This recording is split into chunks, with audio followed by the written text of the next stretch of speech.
Welcome to your channel आपण मानकर channel को स्वागत जनाउछि। आज आमे केतोटी जीके को देखिबा। चलो आज वीडियो को आरंभ करिबा। आरंभ करने पूर्व कही रखुचे जे एबे पर्यंत जो मैंने आम चैनल को सब्सक्राइब करना दयाकोरी सब्सक्राइब करनी, कारण आम जो जब भी प्रथम वीडियो अपलोड करूँ सर्वप्रथम आपण निकट में नोटिफिकेशन पहुँचो। दयाकोरी सब्सक्राइब करूँ, पाखर बेल आइकन को क्लिक कर दिंतु। प्रथम प्रश्न, आम देशर नाम कौन?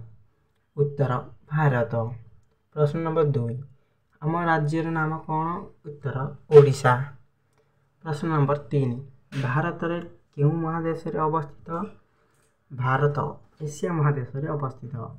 प्रश्न नंबर 4, भारतर क्षेत्रफल केते? भारतर क्षेत्रफल केते?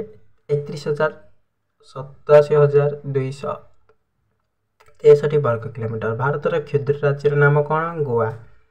नेक्स्ट देखिए प्रश्न नंबर 6, भारतर क्षुद्रतम जिलार नाम कौन? दक्षिण गरु, जे कि मेघालय अवस्थित। प्रश्न नंबर 7, भारतर बृहत्तम जिलार नाम कौन? लद्दाख, जे कि जम्मू काश्मीर अवस्थित। प्रश्न नंबर 8, भारत में प्रथम केबे जनगणना आरंभ होइथिला?